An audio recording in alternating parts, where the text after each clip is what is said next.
My grandpa looked shocked. Buddy, why did you come in a taxi? What happened to the BMW we gave you? Have you ever felt so utterly used by the people you love most, that you just broke? What if that breaking point led to an unimaginable showdown, where loyalty was tested and silent truths finally screamed? Because for me, that moment, the one where everything finally snapped, changed everything. My name's Wade.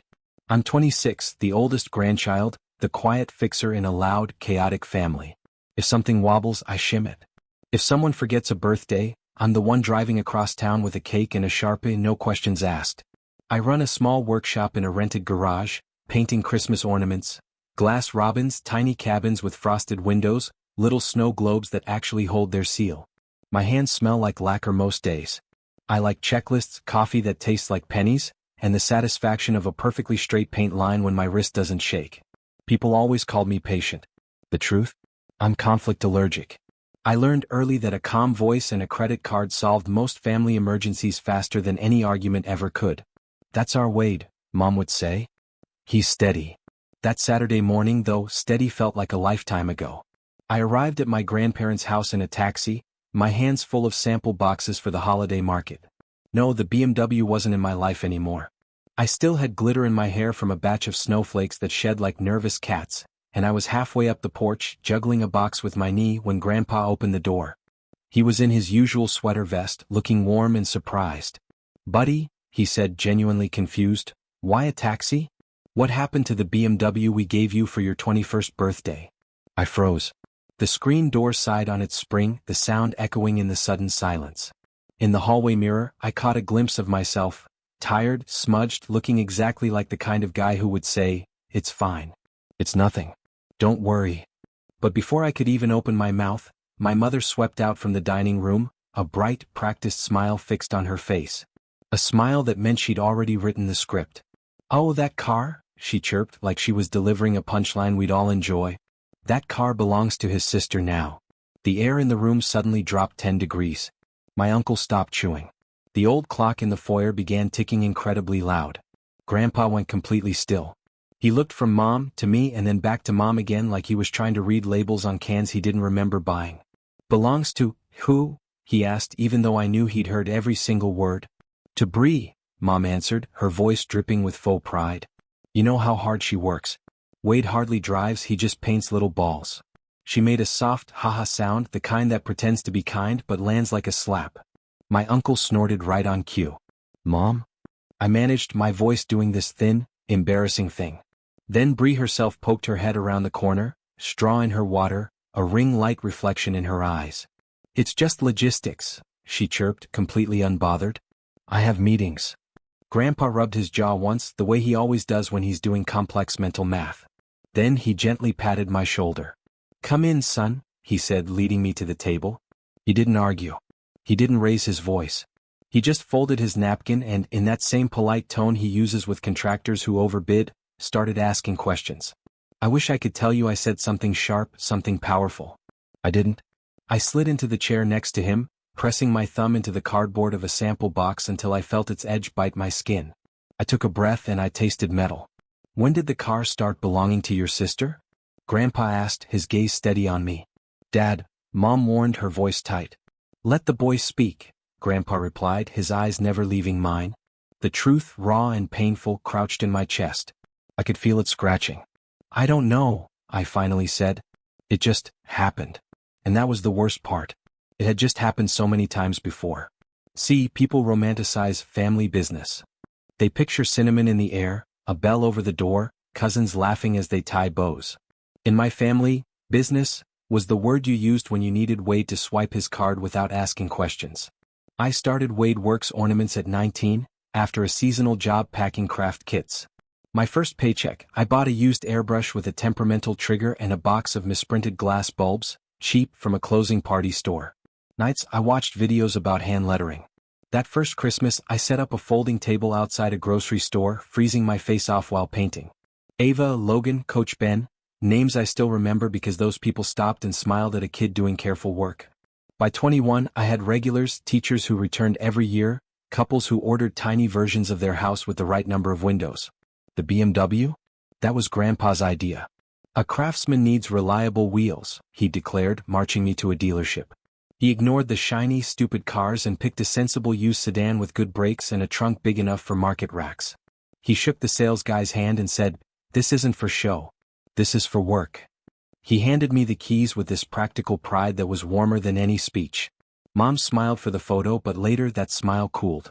Not because she disliked me having a car, she liked anything that could be leveraged, but because she wasn't driving the moment.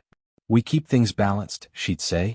In our house, family equity balanced meant if Wade has a tool, it becomes community property. If Bree has a platform, it becomes family identity. Bree is 22, charismatic, and as Mom says, front of house. Translation: she posts things.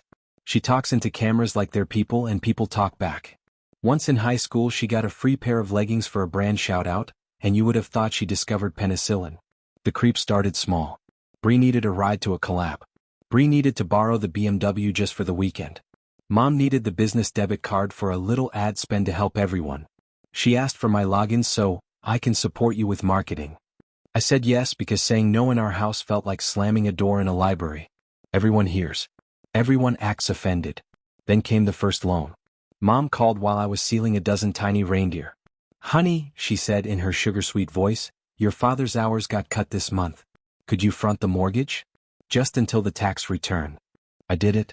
$1,800 plus fees. The next month, just this once for utilities. Then, we'll square it when Bree's brand deal hits. It never hit. But they kept reminding me we were a team. "You're the entrepreneur," Mom would say. "Write it off." Meanwhile, the BMW started living at Bree's place. She posted mirror selfies with my baby like the car came from the content gods. When I asked to use it for a market across town, she'd groan, "Ugh, I already have shoots." "You work in a garage." She said it without malice, like announcing the weather. When I pushed harder, Mom would sigh like I was unreasonable. "You hardly drive, Wade. Uber is a business expense. Bree has meetings." So I took Ubers. I hauled boxes and trunks of drivers who looked at me like I was building a nest. I told myself not to be petty. I poured the resentment into holly leaves and clean lines. I promised myself Christmas would fix it. Sales would spike. The numbers would excuse the fog. But the fog thickened. Charges hit my card I didn't make. $249 for a promoted post package. Family growth. $119 for an influencer boost. $87 here. $63 there. My business card was linked to a family marketing account Bree set up. When I confronted her, she just blinked. "The brand has to grow." "What brand?" I asked. "The brand is me painting until my shoulders hurt." "Don't be selfish," Mom cut in from the doorway. "Your sister's bringing eyes to your little shop. That's priceless." I started tracking everything. A spreadsheet at 2 a.m., breath fogging in the cold garage because the space heater kept tripping the breaker. Line by line. Mortgage transfers. Ad charges. Gas for a car I didn't have. Gifted inventory for reach. Refunded custom orders Bree promised on my behalf because we need to be generous for audience trust. I added it twice because I didn't believe it the first time. The family chat was called Hearth and Home, which is funnier if you like paying. Mom announced Thanksgiving plans. Everyone contributes $300 for catering. Bree can't. She's investing in content. Wade will cover for her. He also owes us for the car insurance. I typed and erased 10 responses. Finally I wrote, "I've covered a lot. I need the BMW back. Also, please stop using my card." Mom replied instantly, "Ungrateful. Your grandpa gave that car to our family. We decide what's best." Bree dropped a heart on Mom's message and a selfie captioned, "On the grind." Dad sent a thumbs up emoji. The universal sign for, "I don't want to be here." That week my bank pinged, overdraft. My shop rent auto debit hit right after another ad charge cleared. I slept on the workshop floor that night because going home felt like losing ground. I listened to the old office clock tick and made promises to the ceiling. This is the last time I carry everyone. I will say something. I will. 2 days later at Grandpa's table, roasted chicken, soft rolls, peas with butter that tasted like childhood. He passed the peas. "So," he said, like asking about the weather, the car. Mom jumped in. "Dad, don't make this a thing." Grandpa smiled in a way that didn't quite reach his eyes. "I'm just asking for the story." Bree stirred her water with a straw. "It's simple. I'm using it more." Grandpa looked at me. "And you, son?" Do you agree it's simple? The only word that came out was small but solid. No, it didn't fix anything, but it changed me. The next morning, Mom added me to a new chat called Holiday Strategy. It had color-coded cells and percentages that looked like a ransom note. Mom family booth this year. Bree films. We produces. Dad manages logistics. Profit split. 60% Bree marketing, 20% family fund, house bills, 20% Wade materials. I stared until the numbers blurred. There it was. Theft, dressed as teamwork. Me. No. My booth. My products. I'll pay for help. I'm not giving 80% away. Mom, we raised you. Bree also needs the Square reader. I connected my accounts so payouts hit my wallet quickly. Easier for everyone. Easier for everyone except me. I didn't argue in paragraphs. I opened a new tab and started a list titled, Everything I've Paid For. It was longer than I could hold in my head. The total sat there, glaring at me like a dare, and that's when the ground shifted under my feet. I realized I could either be the bank or the business. I couldn't be both. I called Grandpa. I need advice, I said, my voice sounding borrowed. Come over, he said. No questions. He already had a yellow legal pad on the table when I arrived. He nudged a pen toward me. Tell me what you owe and what they owe you, he said. I opened my laptop and showed him the spreadsheet. Mortgage transfers, utilities, just until tax time. At packages I never approved. Gas and insurance I didn't use. Inventory gifted to influencers who never tagged us. Refunds Bree issued without asking because we need goodwill. He listened without interrupting, just making a single tick for every $100. Methodical as a metronome. When I finished, he looked at the page and then at me. You've been subsidizing their lifestyle, he said. They're calling it love to make it go down smooth. Something in me unclenched because he named it. Because he didn't use fancy words. He said theft without saying theft. He poured coffee. Okay, he said. Here's what we do. That night I changed every password. I unlinked every device. I closed the joint account Mom had conveniently forgotten to step off. I ordered a new Square reader. I drafted a PDF titled Record of Transfers, Unauthorized Charges and Inventory Losses. Then I sent one message in Holiday Strategy and one in Hearth and Home. Me, here are receipts for everything I've paid to the house since last year, plus business charges taken without consent. Total, $8,742.19. I will not fund your bills this winter. I will not use Bree's marketing. I will not split profits. Return the BMW by Friday 5 p.m. or I'll report unauthorized use of a business asset. This is my boundary. Mom, threats to your own mother? Shame. Bree over a car? Grow up. Dad, let's calm down. I didn't reply. I drove Grandpa's truck to the shop, worked until 3 a.m. and made 2 signs, custom name ornaments, cash, card, Venmo, new reader, and family discount suspended. Taping that second one up hurt and healed all at the same time. Friday at 5:23 p.m., the BMW wasn't in my lot. At 5:26 I clicked Report Vehicle Misuse with my insurer and sent the PDF to the family, plus my aunt who's a paralegal and Grandpa. Subject line, Record for Business Files. My phone lit up like a slot machine. Mom, how dare you involve outsiders? Bree, you ruined my weekend. Me, return the car or I proceed. At 7:11 p.m. headlights swung into the lot. Bree stepped out, tossed the keys like she was discarding gum and wouldn't meet my eyes. The tank's low, she said. I needed it. There was a new scratch along the rear door. I took photos. I said nothing. She ordered an Uber and left. The lot went quiet except for the cheap banner I'd hung, flapping against its grommets. I put my forehead on the cool roof of the BMW and shook.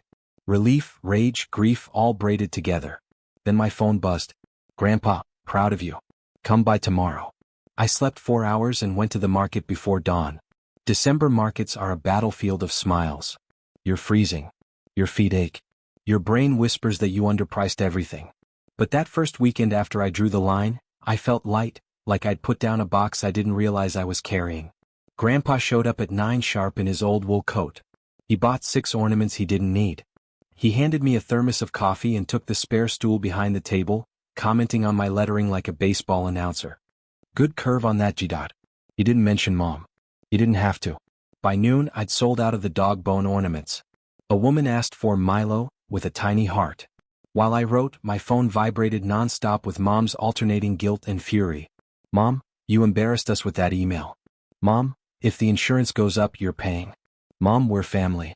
Family shares. I muted the thread and painted Milo clean and small.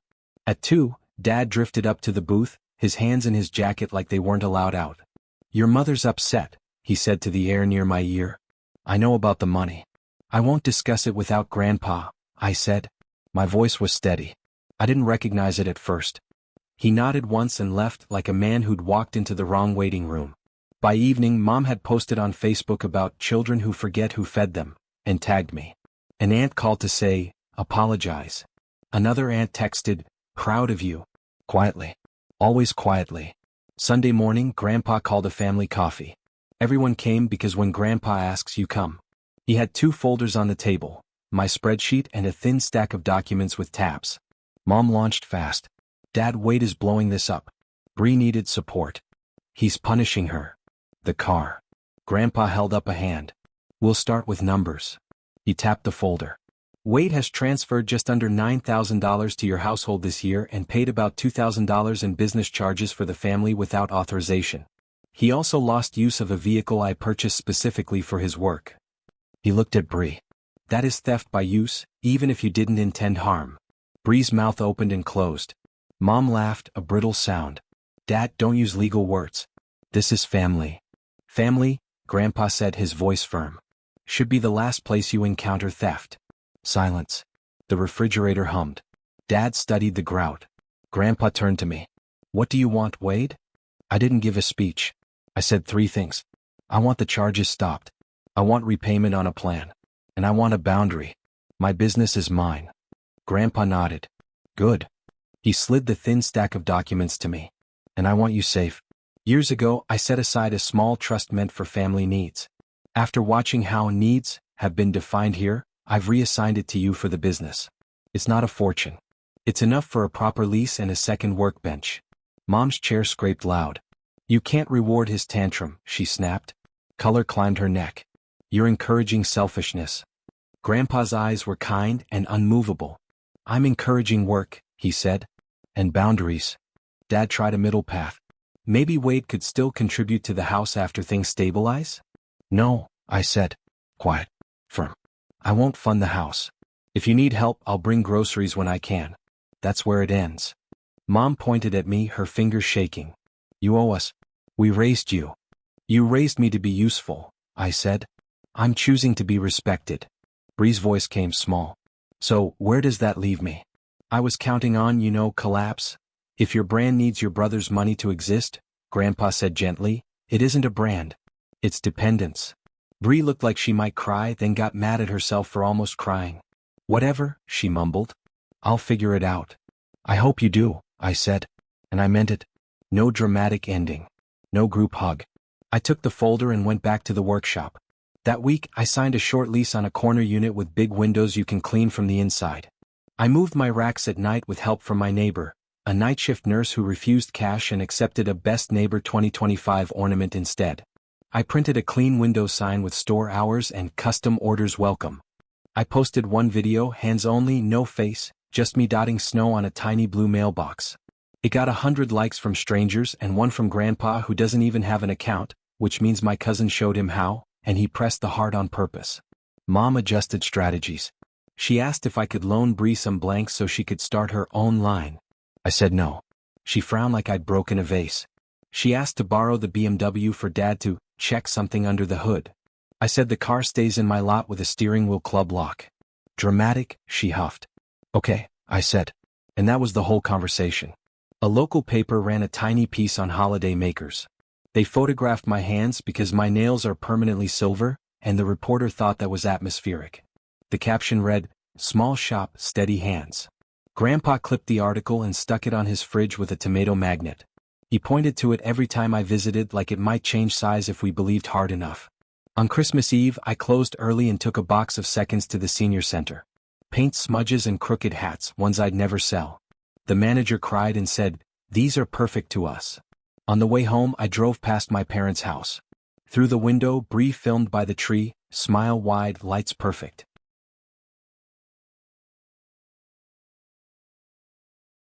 For a second I ached. Then I kept driving.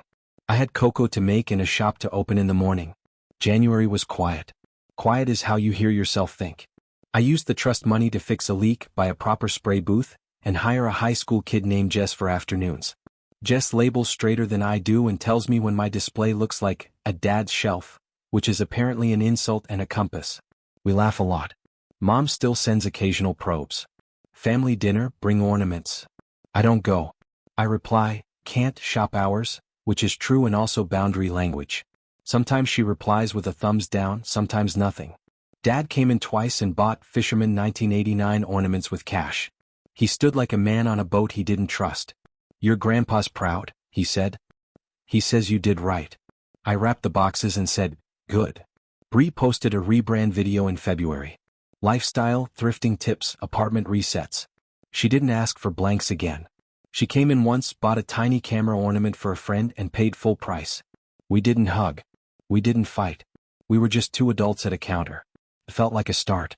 Customers started telling me their own boundary stories while I lettered names. A nurse who stopped paying her brother's tickets. A son who reclaimed a pickup used as a family Uber. A grandmother who said no to being the holiday ATM. They left with ribbons and lighter shoulders, like the ornament weighed something before it weighed nothing. On a Tuesday, Grandpa sat in the back with a crossword and said without looking up, work is long but honest. That beats applause. I kept painting and realized I was breathing easier than I had in years. Boundaries look mean to people who benefit from you having none. They call your no a betrayal. They say you've forgotten where you came from. They make being used sound like being loved. I used to fall for that. I don't anymore. Saying no didn't shrink my life. It made room. I sleep. I eat food on plates instead of over a trash can in the garage. I stop by the senior center with a small box of not perfects every month. Jess talks about math tests and playlists while she packs. I call things what they are. I say, I can't do that. And I don't explain like a hostage negotiator. My relationship with Mom is accurate. She invites. I decline. When we talk, I keep it to the weather or her garden. When she tries to slide money into the sentence, I step over it. Dad hovers between us like a moth trying to pick a lamp. Bree is figuring herself out on camera. Good for her. What Grandpa did after that quiet moment at the table was more than paperwork. He did not rescue me. He stood beside me while I rescued myself. He looked at me like I was already a man doing a hard, ordinary thing. And that look made the ground under my feet feel real again. I thought love meant paying any bill with family, scrolled in the memo. Now, I think love looks like a chair pulled up beside you and hot coffee, while you make a list of what you can and cannot give. Love doesn't spin what isn't offered. Love doesn't rename theft to make it palatable. I'm Wade. I make small, breakable things that somehow last. I will help when I can gladly, freely with both hands. But I won't be anyone's bank. I won't be guilted into sponsoring the version of me they prefer, a silent wallet with paint under his nails. I won't let myself be used again. That's the line. It's not moving. And if someone calls that selfish, fine. I know what it costs to say yes to everything. I like what my no has bought me better. Time, quiet, steady hands, and a life that feels like it's actually mine. What would you have done in my place? Have you ever had to draw a hard line with family? Tell me your stories down in the comments. I really want to hear them.